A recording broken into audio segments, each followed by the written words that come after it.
Bienvenidos chicos y chicas al taller de hoy que lleva por título Pensamientos intrusivos, clasificación de patrones y cómo controlarlos. El día de hoy vamos a aprender qué es un pensamiento intrusivo, clasificación de los pensamientos intrusivos, patrones cognitivos, diferencias entre los tipos de pensamiento y los patrones de pensamiento, detonantes emocionales, técnicas para controlarlos y un espacio de preguntas y respuestas. Lo primero es que es un pensamiento intrusivo. Tenemos que un pensamiento intrusivo es una idea, una imagen o un impulso que aparece de forma automática, de manera no deseada y sobre todo repetitiva, generando malestar emocional. El pensamiento intrusivo no refleja una intención real ni una identidad, simplemente refleja una activación del sistema de alarma del cerebro. Un pensamiento intrusivo aparece cuando el cerebro entra en modo alarma. La amígdala se activa por emociones intensas como miedo, estrés, y la corteza cingulada anterior detecta errores inexistentes. Al mismo tiempo, la corteza prefrontal pierde temporalmente su capacidad de filtrar e inhibir pensamientos, permitiendo que ideas irracionales o imágenes irracionales se cuelen. Finalmente, el sistema nervioso simpático interpreta ese pensamiento como una amenaza real, aunque no lo sea. Y al ver este concepto, vamos de una vez mirando una de las partes del cerebro fundamentales para el control de los pensamientos intrusivos, que es la corteza prefrontal. La corteza prefrontal es la que nos permite poder controlar este tipo de imágenes o este tipo de impulsos o ideas. Y por eso es que cuando una corteza prefrontal no está sana, cuando tenemos una corteza prefrontal de pronto con su actividad un poco deprimida, ¿sí? Si está de pronto sin descansar, esos pensamientos se vuelven más fuertes y más difíciles de controlar.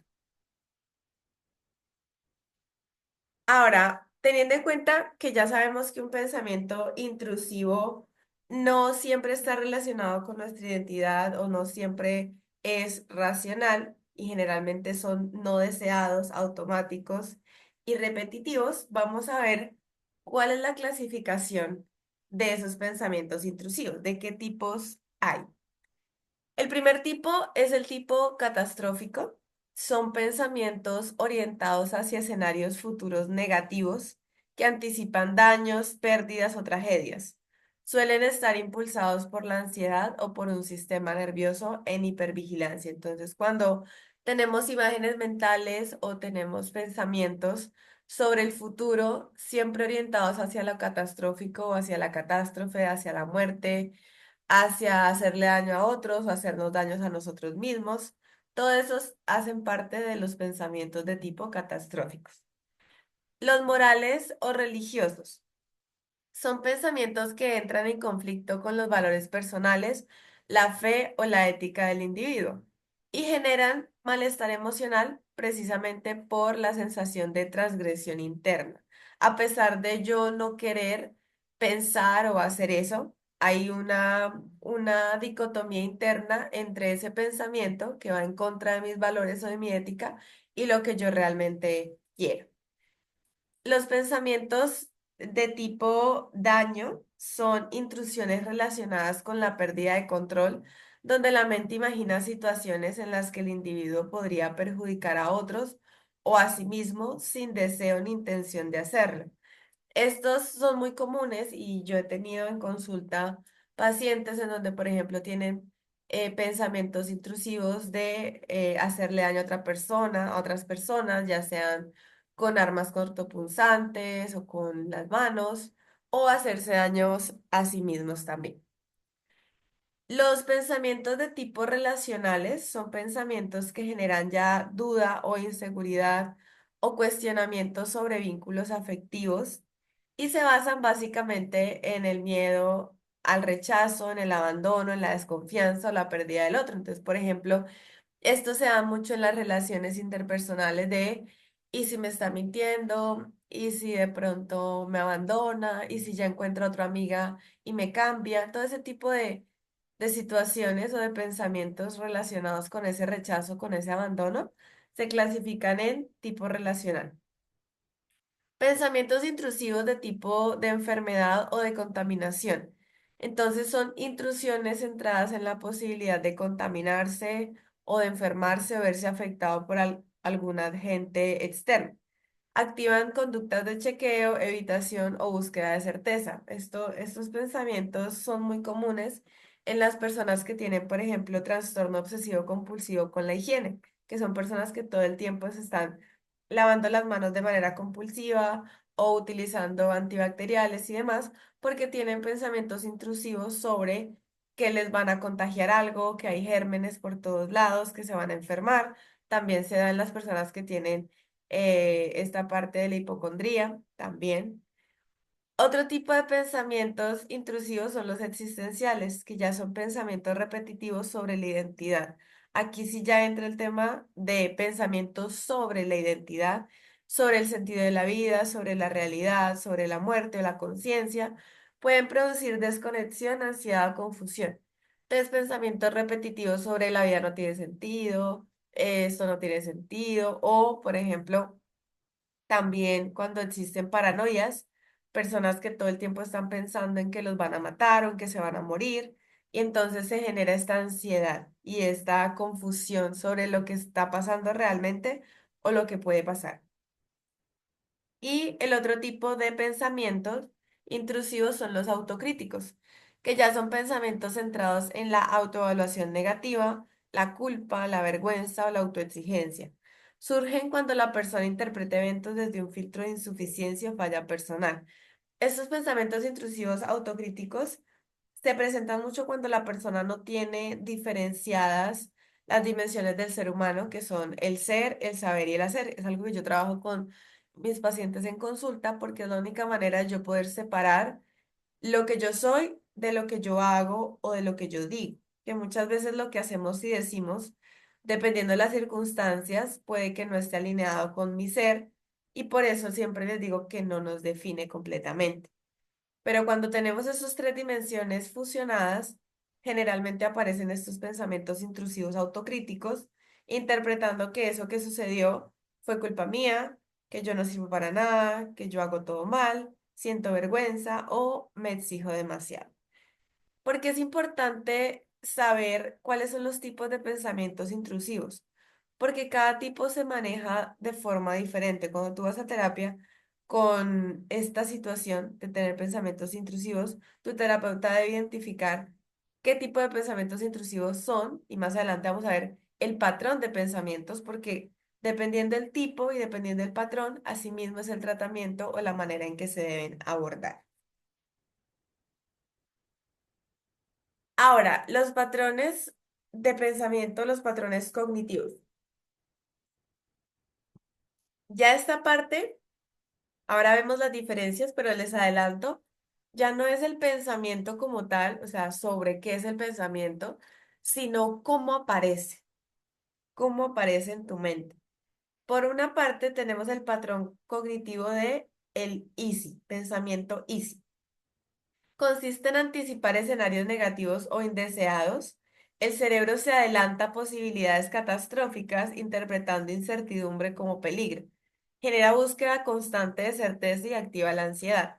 Es cuando tu cerebro cada vez que no sabe qué va a pasar, se va hacia lo peor. Por ejemplo, mañana tienes una reunión con tu jefe, no sabes qué te va a decir porque simplemente te dijo, hey, necesito hablar contigo. Pero si tenemos este patrón cognitivo del easy y si tenemos pensamientos de tipo catastrófico, inmediatamente va a irse hacia, ¿y si me van a despedir? ¿Y si dije algo mal? ¿Y si me inventaron un chisme? ¿Y si me van a regañar? Todo lo negativo inmediatamente sale en este patrón de pensamiento. Imágenes intrusivas. Ya aquí las imágenes intrusivas no es un pensamiento como tal, sino son escenas mentales rápidas, intensivas o repetitivas.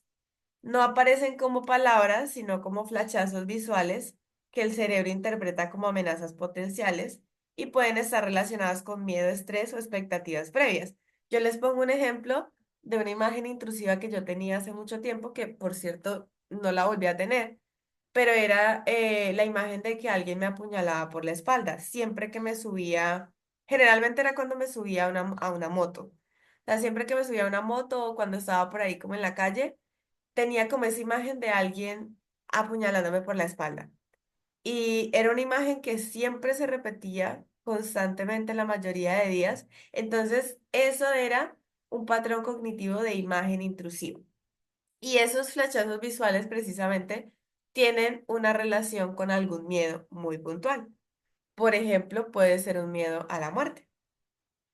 Otro patrón cognitivo de pensamiento son los pensamientos en bucle, que es la llamada rumiación. Cuando el pensamiento se repite de forma circular, sin resolución y sin avance, la mente intenta encontrar seguridad o respuestas, pero en el proceso aumenta la ansiedad. Este patrón se mantiene porque el cerebro cree que pensar más le dará control.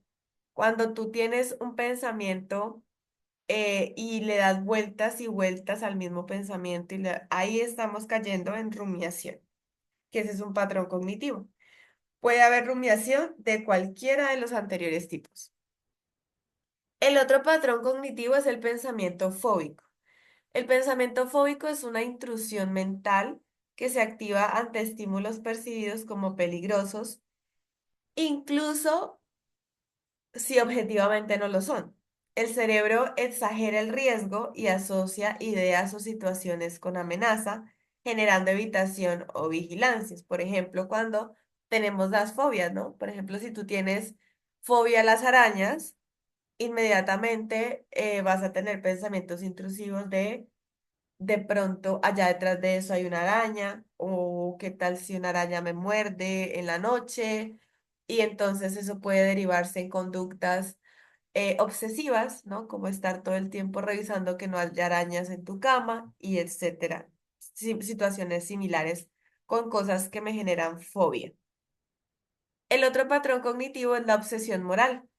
Pensamientos centrados en el miedo a equivocarse, en el miedo a fallar o en el miedo a violar normas personales, causar daño indirecto o tomar malas decisiones.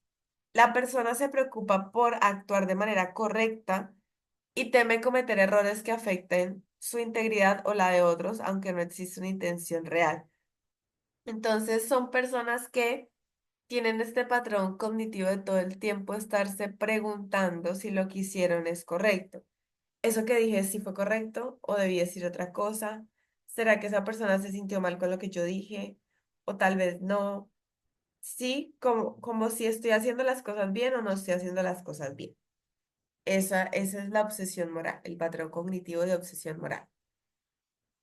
¿Cuáles son las diferencias entre los tipos de pensamientos intrusivos y los patrones de pensamientos intrusivos? ¿Y por qué es importante que tú sepas qué tipo de pensamientos intrusivos tienes y en qué patrón se está presentando? Uno, para que tú sepas cómo trabajarlo en caso de que quieras hacerlo de forma individual. Pero dos, también cuando tú vas a terapia tienes un poco más de claridad. Obviamente, cuando tú dices tus pensamientos a un terapeuta, el terapeuta tiene el trabajo de identificar el tipo y los patrones cognitivos. Y si tú le preguntas, él te lo puede decir también. Entonces, los tipos de pensamientos intrusivos básicamente son categorías según el contenido, lo que les decía, o sea, ¿qué estoy pensando? Y el patrón cognitivo ya es la forma según la estructura mental, o sea, cómo aparece eso que estoy pensando. Aparece como palabras, aparece como imagen, aparece como de qué manera. ¿Qué preguntas responden? Los tipos de pensamiento intrusivos responden de qué se trata el pensamiento, ¿sí? Como de qué trata el pensamiento. Los patrones cognitivos es cómo aparece en la mente. El enfoque de los pensamientos intrusivos son temas como daño, relaciones, catastróficos, demás. Y en los patrones cognitivos el enfoque son los mecanismos. Las imágenes, bucle, el easy, todo eso son mecanismos. En cuanto al nivel, los tipos de pensamiento tienen un nivel más superficial y visible, como que es más fácil de identificar qué es un pensamiento intrusivo. Los patrones ya son más profundos y tienen que ver más con el procesamiento mental. En cuanto a la función, los tipos ayudan a identificar el tema que activa la emoción, mientras que los patrones ayudan a identificar el proceso que mantiene la intrusión. En un lado identificamos el tema que activa la emoción, o sea, ¿qué me está generando esta emoción? Mientras que en el patrón es cuál es el proceso que mantiene ahí ese pensamiento y no lo deja simplemente no volver. En el uso terapéutico, el tipo de pensamientos intrusivos nos ayuda a entender el origen emocional, pero dependiendo del patrón cognitivo, se elige una técnica adecuada para regularlo o controlarlo. En cuanto a la vinculación, los tipos de pensamiento intrusivo pueden tener diferentes patrones, ¿sí? Yo puedo tener pensamientos de tipo catastrófico y me pueden llegar en forma de imágenes, me pueden llegar en forma de bucle, rumiación, pueden tener varios patrones. Y en cuanto a los patrones, un patrón también puede aparecer en distintos tipos. Entonces yo puedo también tener varios patrones en distintos tipos o un patrón en distintos tipos. Digamos, tengo el patrón de imágenes, ¿no? Entonces puedo tener imágenes catastróficas, puedo tener imágenes de daño a otras personas, relacional, puedo tener imágenes de ética o de moralidad también. Eso es importante identificar. Ahora, ¿por qué se dan los pensamientos intrusivos? ¿Cuáles son esos detonantes emocionales? Yo les decía que una de las principales estructuras en el control de los pensamientos intrusivos es la corteza prefrontal, ¿sí? Y básicamente los detonantes emocionales también tienen relación con la corteza prefrontal y la actividad, ¿no? Recuérdense que es la encargada de funciones ejecutivas superiores, como pensar antes de actuar, regular las emociones y demás. En esta parte de los pensamientos intrusivos, entonces, vamos primero a ver cuáles son esos detonantes emocionales. El primero es el tema de la ansiedad. ¿Por qué? Porque cuando tenemos ansiedad, se sobreactiva la amígdala. Ya sabemos que la amígdala no es la de la garganta, sino esa parte del cerebro que se encarga de las emociones y mantiene el cerebro en vigilancia. Entonces, eso produce que las intrusiones aparezcan como un intento de obtener seguridad. Es decir, que cuando yo tengo ansiedad, tengo más inclinación a tener pensamientos intrusivos. Lo otro es el estrés sostenido. ¿Por qué el estrés sostenido? Porque satura la corteza prefrontal y favorece la rumiación constante. El miedo es otro detonante emocional porque el cerebro interpreta el pensamiento como amenaza real y activa patrones de alerta.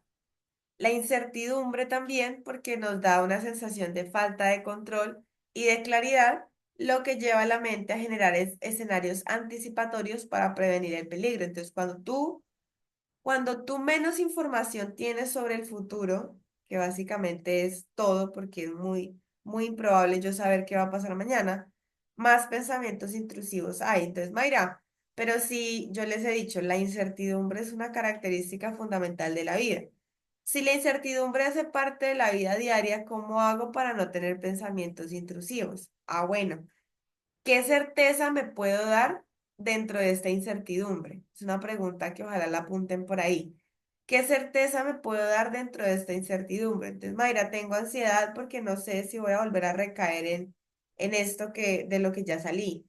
Mayra, no sé si me van a terminar de nuevo, me vayan a engañar de nuevo. Mayra, no sé si me van a despedir. Mayra, no sé si tal. O sea, toda esa incertidumbre y todos esos miedos. Yo siempre les digo, ¿cuál es la única certeza que te pueden dar? Ah, bueno, que te puedes dar a ti mismo. Ah, bueno, si mañana me despiden, tengo la certeza de que tengo un fondo de emergencia, por ejemplo. Si mi pareja me es infiel, tengo la certeza de que voy a salir adelante porque tengo las herramientas, porque tengo un terapeuta, porque tengo una red de apoyo, bla, bla, bla. Si me despiden del trabajo, tengo la certeza de que sé gestionar las emociones que eso me puede generar. Si tengo una recaída, soy consciente que no puedo volver a estar en el mismo lugar porque esta vez tendré herramientas diferentes y voy a salir de eso mucho más rápido. Miren que todas las situaciones siguen siendo inciertas, pero la certeza que yo me doy siempre es sobre mí. porque realmente el peligro es sobre mí, ¿sí? Miedo a hacerme daño, miedo a no tener dinero, miedo a sentirme mal de nuevo. Entonces, la certeza que yo puedo darme siempre debe ser sobre mí. Pase lo que pase, yo tengo las herramientas ahora para sobrellevar eso. Pase lo que pase, yo tengo las herramientas ahora para salir adelante después de eso. Esa es la certeza que yo me puedo dar. Culpa.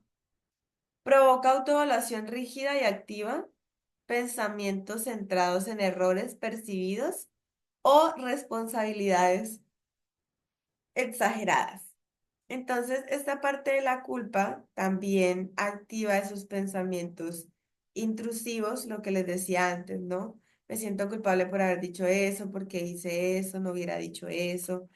De pronto hice sentir mal a las personas, fui imprudente, bla, bla, bla. Todo ese sentimiento de culpa también se va hacia una generación de pensamientos intrusivos. Por eso, como estos surgen de forma automática, involuntaria y normalmente desde el sistema emocional del cerebro, especialmente la amígdala y otras áreas del sistema límbico, lo más importante es poder tener la fuerza y la participación de la corteza prefrontal para yo lidiar con estos pensamientos cuando aparezcan. Y ya vamos a ver ahorita cómo.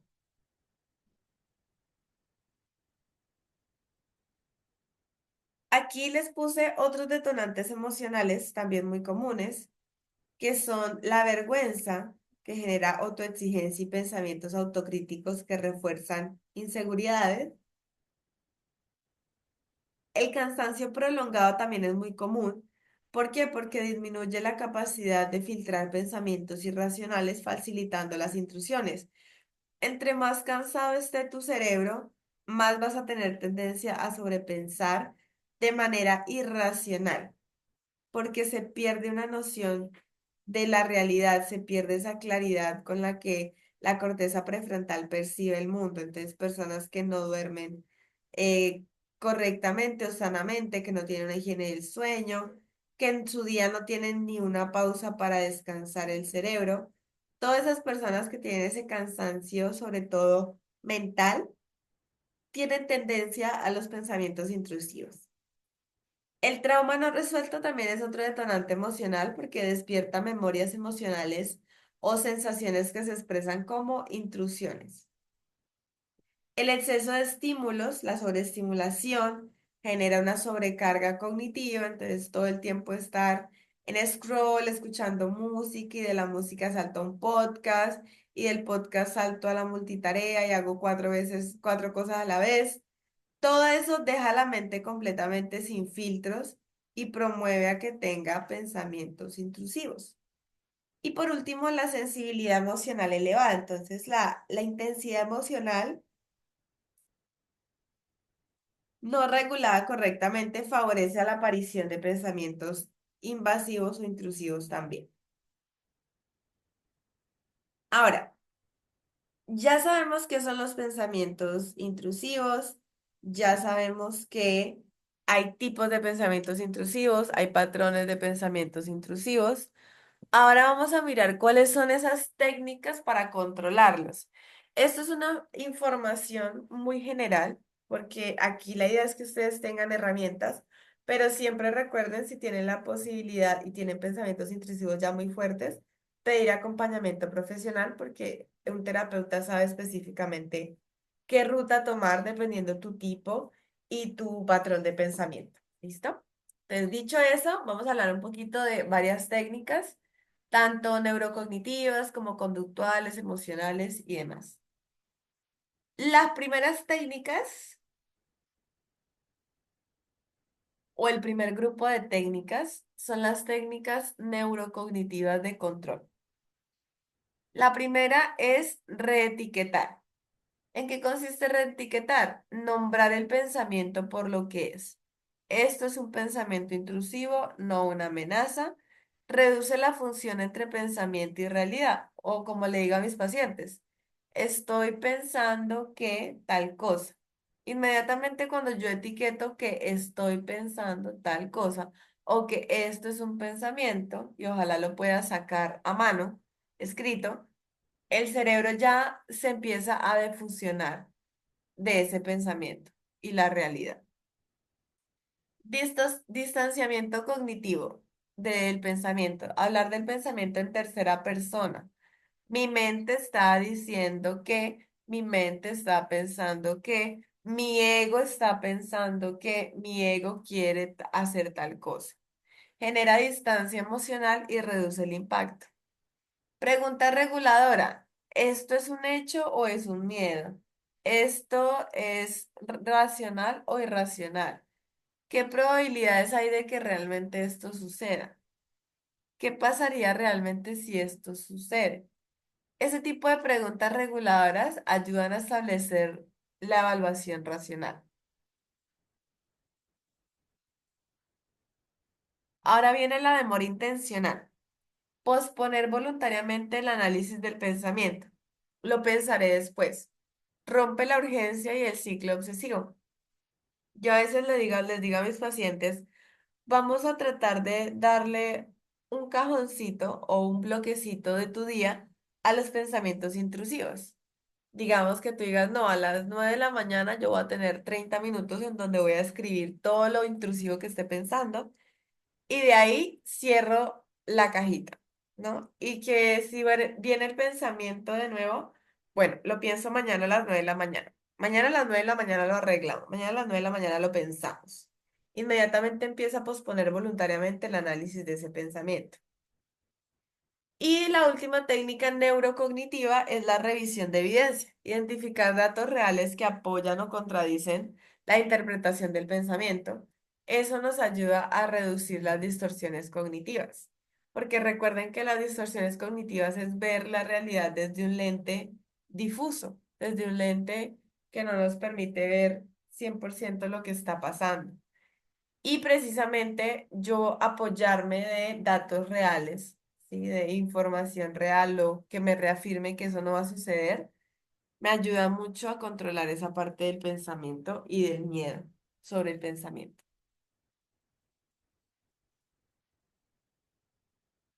Ahora, técnicas somáticas de control.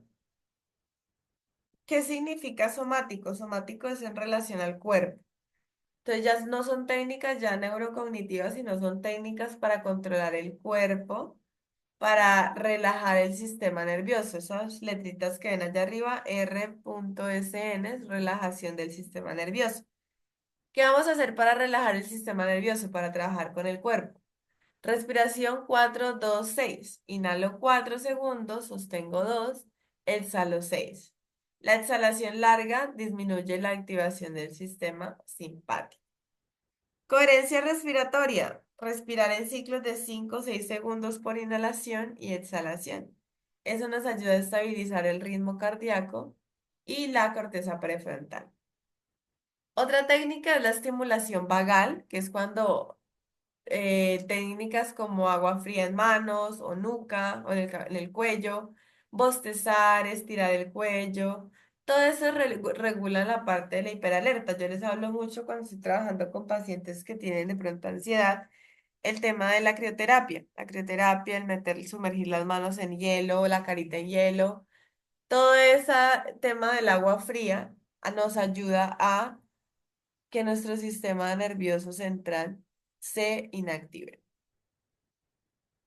Lo otro es el escaneo corporal, básicamente recorrer mentalmente el cuerpo para identificar y relajar zonas tensas, integra la respuesta física y emocional.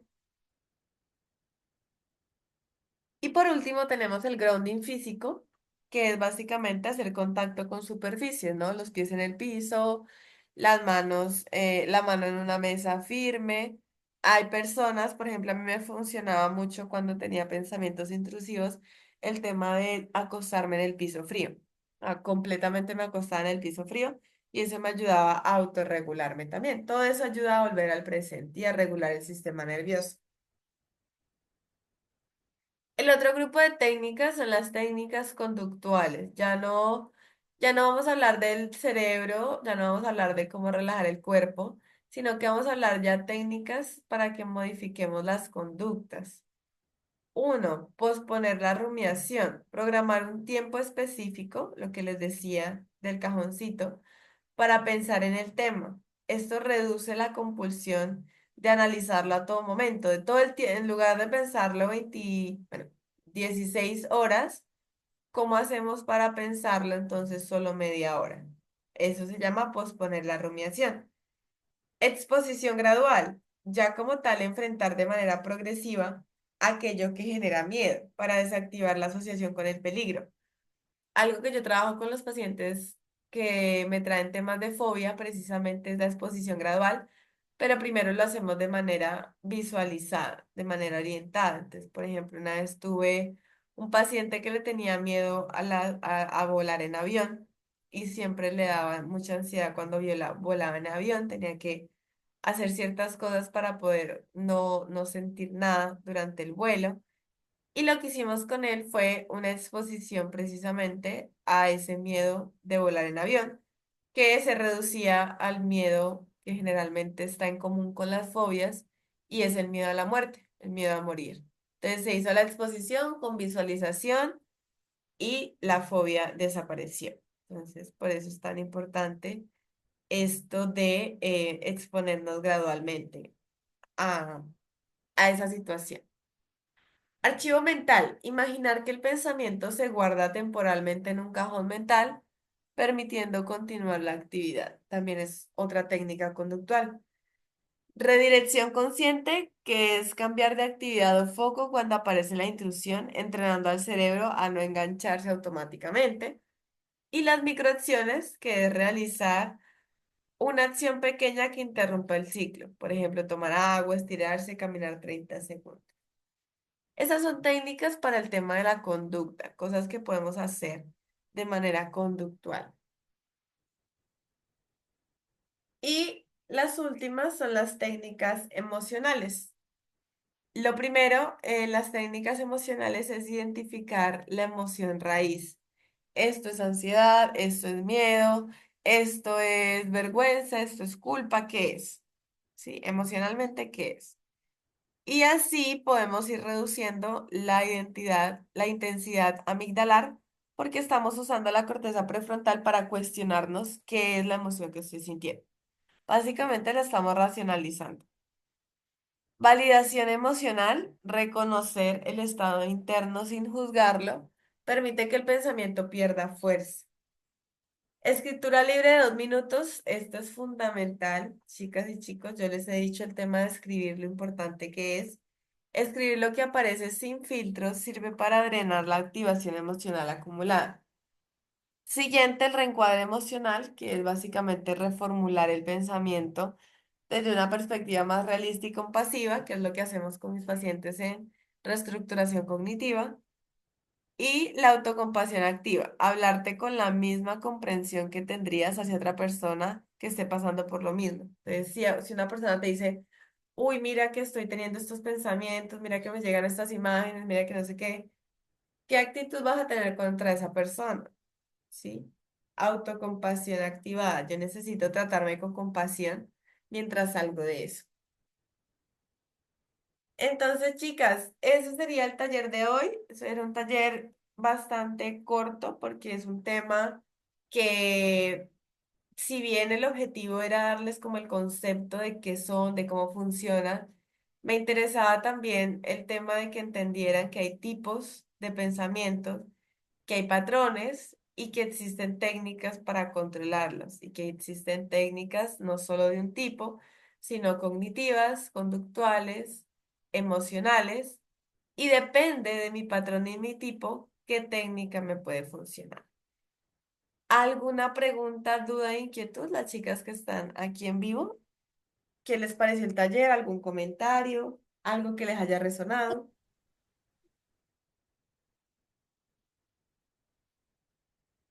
La que quiera hablar puede activar el micrófono y hablar. Hola, buenos días a todos. Llego un poquito tarde. Buen día, Este, pues, Fernanda. pues gracias. Me gustó mucho el taller. De hecho, claro que me identifiqué mucho con muchas cosas porque a mí de las cosas que más me costó fue controlar mi ansiedad. Eh, Ujú. entonces, sí. controlar también mis pensamientos me costó muchísimo. A mí me funcionan mucho las del agua y, bueno, la de como cambiar de temperatura. El de usar hielo sí me ha funcionado mucho y son de las que más, he visto que como que las que tienen efecto más rápido, ¿no? Y me habían dicho otra, la de escribir, porque, bueno, pero esa sí me dijeron que era en ansiedad, no sé si se puede utilizar en otro lugar, que lo que primero que haces es describirte a ti, después algún objeto que tengas alrededor y después al lugar. Supuestamente me dijeron que era para traerte al presente en un ataque de ansiedad y son de las que más me han funcionado. Este, mm, ¿Hay alguna otra manera también como de seguirla trabajando más seguido? O sí, o no sé, o sería lo más óptimo el que empezar a escribir. La escritura ayuda mucho, Fernanda, porque te ayuda a identificar, por ejemplo, sí sería muy bueno que hicieras una lista de esos pensamientos y con lo que vimos hoy, como que tengas a la mano la captura o el video de tipos y patrones y que tú digas, bueno, puse este pensamiento, ¿de qué tipo es y qué patrón tiene? Siguiente pensamiento, ¿de qué tipo es y qué patrón tiene? Y así te vas haciendo una idea de qué es lo que realmente está pasando. Y puedes implementar de las técnicas que hablamos la que tú sientas que mejor va contigo, ¿sí? Pero sí sería bueno eso de escribirlos y clasificarlos. Ok, gracias. Bueno, Fernanda, gracias a ti por tu participación. Girani, cuéntanos qué te pareció el taller, si tienes alguna pregunta, te identificaste con algo. Sí, me identifiqué mucho, incluso este tema también lo había propuesto, ¿qué se dice? Creo. Sí. Eso de que yo puedo controlar dentro de la situación, creo que me puede ayudar mucho, porque esa es una de las cosas que pasan con los pensamientos intrusivos, que uno entiende como que el escenario, como que uno no puede controlar, como que uno no tiene ningún tipo de control o algo así. Entonces, creo que esa pregunta también me puede ayudar mucho. A mí también me ha sucedido con los pensamientos intrusivos con personas que yo he sacado de mi vida. Sí me sucede. Ahora mismo no recuerdo como que qué tipo de pensamiento, pero sí siento que ese es un patrón que yo tengo. Ok, bueno, gracias Girani por compartirlo y sí, es muy importante eso de qué puedo controlar y qué no y la certeza, ¿no? ¿Cuál es la única certeza que yo me puedo dar en medio de tanta incertidumbre? Porque al final, como les decía, la incertidumbre es algo que hace parte del día a día, tú no sabes qué va a pasar mañana, tú tienes un plan, pero hay muchos factores que no vas a controlar, entonces la certeza más importante es que pase lo que pase mañana, yo voy a saber sostenerme, pase lo que pase mañana, yo tengo las herramientas para poder atravesarlo, pase lo que pase mañana, si no tengo las herramientas, las voy a aprender. Entonces, como esa certeza de esa seguridad en ti, que es lo único que tenemos seguro, por decirlo de alguna manera, que vas a estar tú ahí, pero no sabemos qué va a pasar. Entonces, sí. Buena, Girani, muchas gracias. Chicas, este sería el taller de hoy. Espero que les haya ayudado a comprender un poco más qué son los pensamientos intrusivos, que existe una clasificación y como les dije, se pueden manejar, pero si en algún punto sienten que no lo están logrando, recuerden buscar siempre ayuda profesional. Con mucho gusto, Fer. Entonces, eso sería todo por hoy. Si estás viendo esto en diferido, puedes dejar un comentario, puedes suscribirte o puedes recomendarle el video a alguien que también sobrepiense demasiado. Y nos vemos en un próximo video. ¿Listo, chicas? Que estén muy bien, cuídense mucho. Chao. Bye, Mayra, muchas gracias. Chao, con gusto.